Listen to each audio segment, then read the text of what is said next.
Good evening, Moo Masters. Yes, it is I, the conspicuous Moo. And we had a beta patch today, which is very, very exciting. Lots of Covenant changes, lots of Conduit changes, lots of Soulbind changes, and that's the one I want to latch onto today. I'm just going to go through the 4 Covenants and pick out the ones which I think are probably tankiest across the board. This is of course my own personal bovine opinion, and you are more than welcome to disagree with me. I will pick one out in particular for each Covenant, and then I'll also explain why I didn't really go with the others because they were a bit rubbish or something. So that sounds marvellous, doesn't it? Let's get cracking. And we're going to start with the Kyrians. Now the Kyrians at the moment are having quite a lot of favour in their general direction. They are certainly being favoured after the most recent changes, and my soulbind of choice for the Kyrians is Pelagos. Now, why Pelagos, you may ask? Well, combat meditation is a solid source of mastery, and you know, it is up to you whether you want to extend it. It will involve a little bit of moving around, but I think that's pretty solid. It's a very, very safe soulbind, this one, you know, there's absolutely no massive surprises in it, but having more file availability is also very nice as well, so that's something I would probably take. Pure convenience, bond of friendship, you know, just having it available more often as well, and let go of the past. Now this was at the top, this started off the whole thing. It's now down at the bottom, so you won't be actually accessing this until much further on in the expansion, but you know, as long as you are pressing buttons and you are conscious, then you will be doing 5% more damage and healing and have a permanent 2.5% damage reduction, so you know, that's pretty good. That's why I like it. But of course, what about the other 2 Covenants? What were there about those that just didn't flick my switch? Well, we'll start with Clea. Is that how you pronounce it? I'm not really sure. Anyway, Pointed Courage. Look, this is really good for like a DPS ability. It has been buffed recently as well. You know, the chance to critical strike for up to 8% can definitely pump out some more threat, and you know, as we all know, threat is still an issue in beta. So yep, while threat is still an issue, that's definitely a plus. And there are some okay abilities. Now, Cleansing Rites, after 5 seconds out of combat, gain a shield for 10% of your maximum health. Yeah, that's alright. It's not amazing by any means. Valiant Strikes is very dependent upon other people, and you don't really have any control over when the heal actually goes out, so it could go off, you know, when everybody's already topped up, which is a bit of a waste of time. And Resonant Accolades look like, oh great, you get a little hot at the end, but you know, for 4% of the healing done, that's a very, very small hot over 5 seconds, so it's not that particularly impactful, I think. Now, Mechanicos. Regenerating materials, approximately 1.5 procs a minute, having a chance to improve the remaining durability on your armor. Anything that's reducing your repair costs as the tank is going to be a good thing. So, you know, that's quite a strong ability. And then there are some others which are not so good. You know, they're okay. Forge Light Filter. When reduced below 35%, your File of Serenity automatically heals you and consumes a charge. That seems kind of nice for those people who don't actually want to control their File of Serenity. I want to do that, so I don't really like that kind of automated feel to it. The Sparkling Drift Globe Core basically puts a stun out when you go below 35% health, so it's another of those 35% thresholds. Yes, that seems fine. It's a mechanic that won't work on everything, and that is probably a disadvantage to it, but otherwise, you know, it's okay. And Bronn, calling into action. This is another thing that you just can't control. He's going to come in and he's going to knock enemies back. Now, if you're a tank, you're probably never ever thanking the person who typhoons when you didn't ask them to, so having a dude coming in, knocking everything back and annoying your melee DPS in particular is not a great start for an entrance anyway, so I'm sure he'll do great damage and healing, but you know, at the same time, Now, onto the Necrolords. Aesthetically, this is my least favourite of the Covenants. They're just disgusting people. But if I had to choose one, I would choose Plague Deviser Marileth. And yes, I can hear you cry, are you out of your bovine mind? Well, let me work you through it. Volatile Solvent, using fleshcraft of nearby corpses, derives a benefit from a corpse differing based on the creature's type. There are very, very many different benefits available depending on the type, and you can have multiple of them up at once. and they do last for quite a few minutes. So that's actually quite a decent ability for something that Fleshcraft in general isn't overly liked by tanks because of its channeling nature. That actually makes it rather useful. Ooze's Frictionless Coating is showing up on logs as doing significant healing. I think it has been nerfed recently, but it's still looking pretty good overall. For for a passive, it's really quite nice indeed. Plagueborn Cleansing Slime, a passive that can lessen your repair bill. So this is another one of those that improves the remaining durability on your armor. So yes, once again, this is just about keeping costs down as a tank. And finally, the ultimate form. Now, it doesn't actually say it on the tooltip, but this you channel for the 4 seconds, you get immunity to crowd control, and you also get granted 2% health every second for 4 seconds. So you get 8% of your total health in 4 seconds. That's rather nifty as well. But what about the others, I hear you cry? Yes, Emily. Now, Emily was my first pick for quite a while because it had Embody the Construct, which is a very, very fun ability that caused a lot of damage, and you could Fleshcraft while you were moving. The Fleshcraft while moving is still there, but Embody the Construct is not. Well, it was replaced by Lead by Example, which is also pretty strong. Activating your Necrolord class ability increases your primary stat, whatever that may be, by 5%, and nearby allies' primary stat by 2% for 10 seconds. You can get up to 15% primary stat. Rather nice. And Emily's Magnificent Skin is, okay. Once again, it increases your maximum health by 5%. Little extra health doesn't hurt. But there's also a lot of useless stuff in here. Stuff that really isn't tank specific, like falling great distances and getting a shield, or increased movement speed for yourself, not for the group. It's not always so hot. Might be kind of good for the slower tanks. Not looking at anyone in particular. And Sulfuric Emission is just terrible. I mean, imagine being reduced to below 20% health. You're going to need a heal. You fear these guys for 3 seconds. They go and pick up some more people. Not a good idea. Also, not able to be controlled. So, yeah, that's where Emily really starts to take some hits. Hymir. Forgeborn Reveries, it's a cute ability, this is. I mean, upon death your armor continues to fight. It won't generate any additional threat, but any threat you did have when you died will stay. I understand. And your damage and healing is reduced by 50%. You cannot receive healing. So you can at least keep the hate on everything while you get battle resed up. If you don't have a battle res, this is fairly useless and you probably just want to wipe and start again. So it is a little dependent on whether or not you have that battle res in your group. The Ravenous Pendant and the Marrow Gemstone are both on the bottom ability tier. So defeating an enemy restores 1% of your maximum health after 3 seconds, stacks to 5. So you can, as long as you're on a run, get some decent healing out of this if self-healing is a bit of an issue. The Marrow Gemstone, it really does depend on you having decent crit to start with, but after landing 10 critical strikes of your own, you will gain 20% increased chance to critical strike for 20 seconds and can only once a minute. So, it's a more of a DPS-y option. If crit is your thing, if you do a lot of crit and you like it as a tank, then yeah, that's also a possible option. But then, we also have abilities like Runeforged Spurs, where your mounted movement speed is increased by 5% and you go even faster if you're being hit as you run away. Tanks do not run away. They die where they stand. Oh boy. Night Fae. This is my covenant of choice, come what may, but I have to say that the tanking soulbind conduits for Night Fae are by some distance the weakest. Hopefully you have some decent conduits to prop these ones up. However, there is a slightly edged winner, and that winner is Kyrian. Now, Wild Hunt Tactics has been swapped from the bottom tier to the top tier, so this will be the first one you pick up. Damaging targets above 75% health and healing targets below 35% health is increased by 10%. So it kind of works for a couple of specs. Tanking wise, a little more damage, a little more threat. Okay. You do get a movement speed buff as well, but who cares?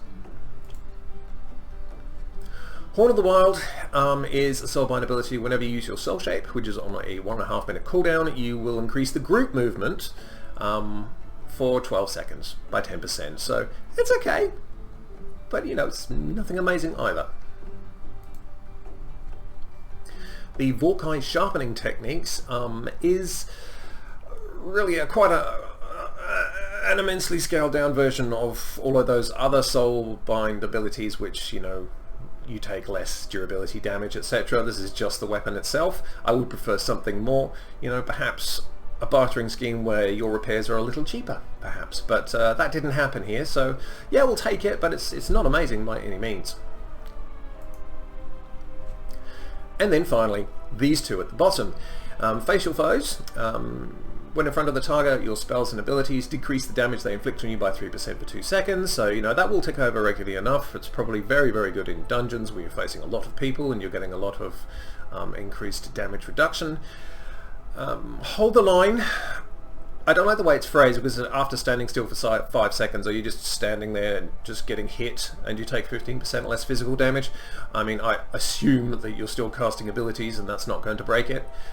Decent for physical mitigation. If you have something hard hitting like Sludge Fist in the upcoming raid, then, you know, possibly Hold the Line would be a goer. But you won't be accessing Hold the Line until that raid is long gone.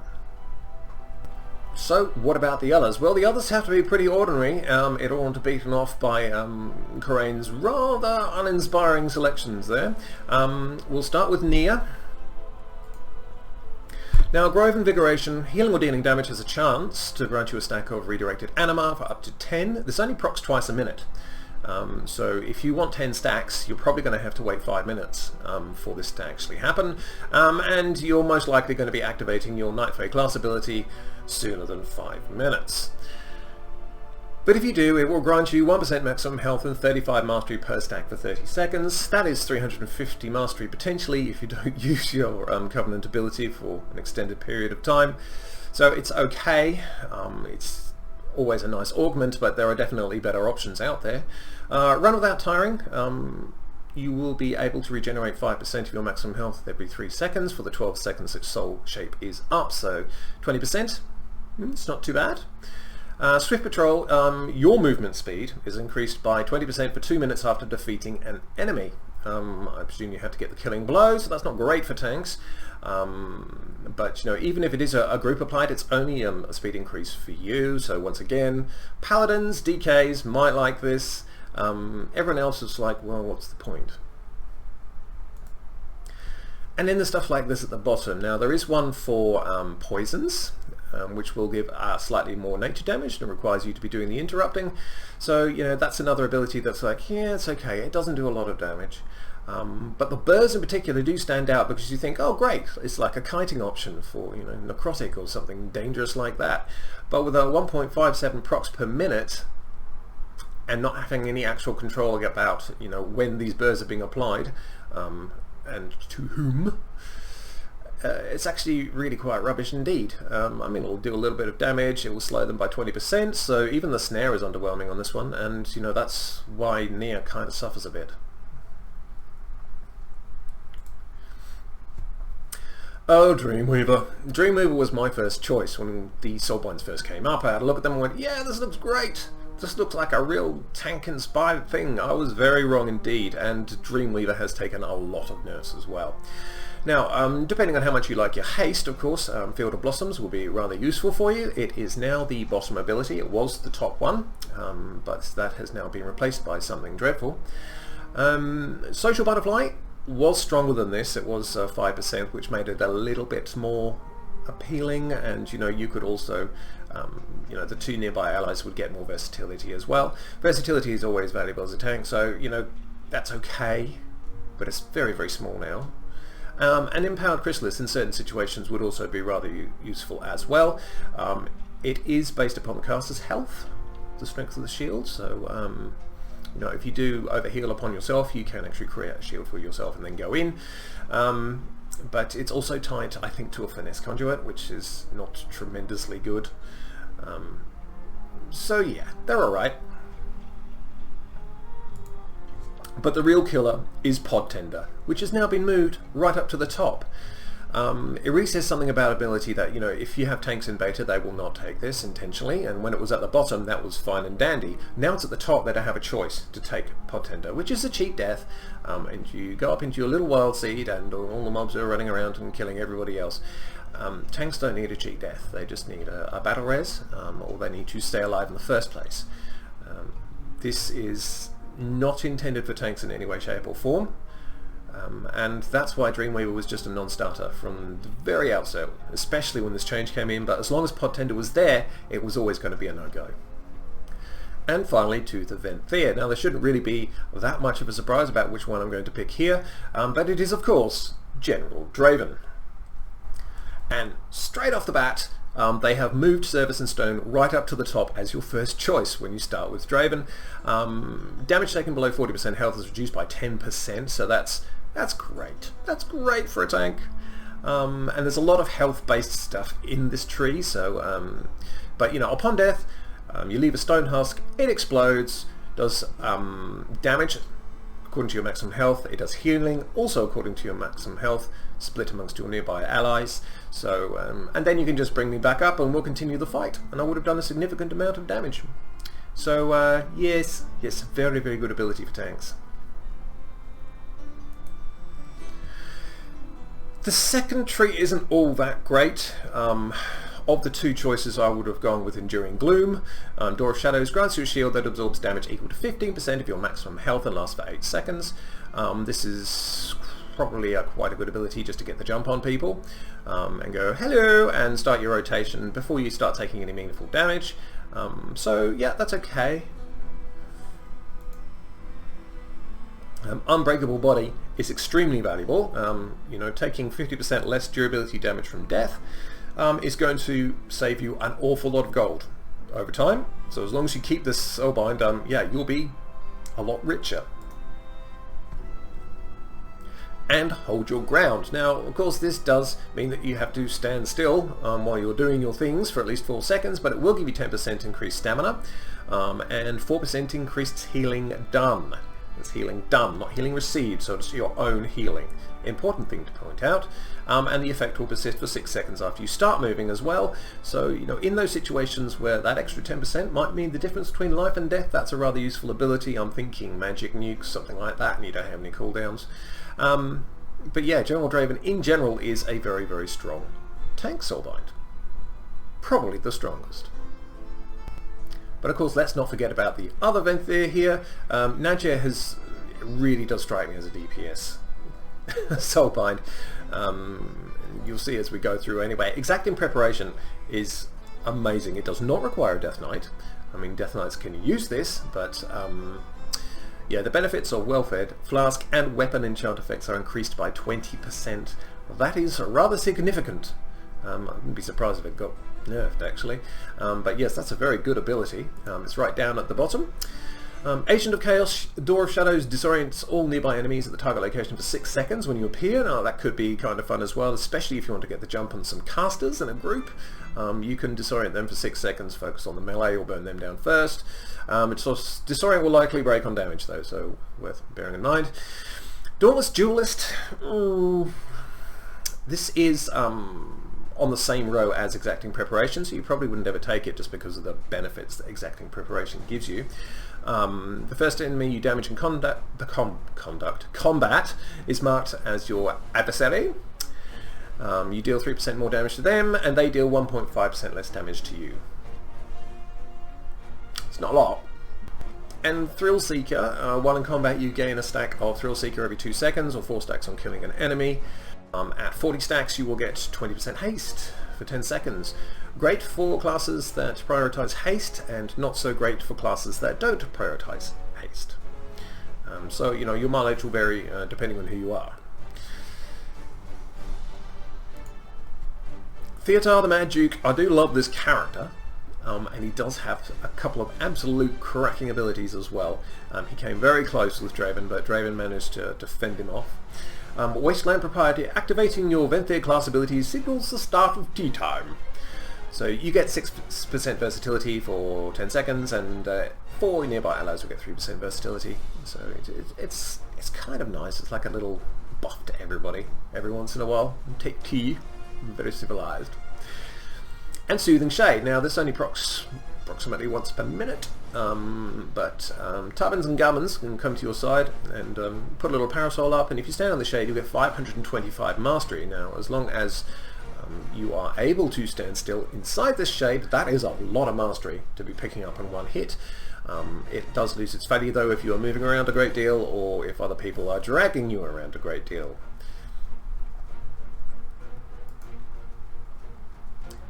Watch the shoes, very sweet and very nifty, you know, just freeing you from roots and snares. You know, that's always going to be useful. If you're a gnome, it must be impossible to catch as a Venthyr. And then there's stuff like this. Life of the party. I think the Ember Court thing is the thing, it's in the top 3 of things I would not be remotely excited about in Shadowlands. So anything that affects that, that's really not going to have much impact upon me. And yeah, so that was a strike for theatre. So overall, those are my thoughts on the 4 different covenants. So I think, you know, we've got some pretty decent options overall, unless you're Night Fae. It really sucks if you're Night Fae, but for everybody else, it looks like you've got some pretty solid options to choose from there. By all means, comment and like and share and subscribe, and of course, moo. I'd like to hear what people think about that, and about the new layout as well. I'm trying something else. I got some feedback that said, you know, you could do these things in a different way, so I've tried it out, and I'd like to hear what you guys think about it. I will be back shortly because I've got a few conduits to talk about as well. So yes, by all means, keep an eye out for that. But until then, I am the Conspicuous Moo, and a very good evening to you.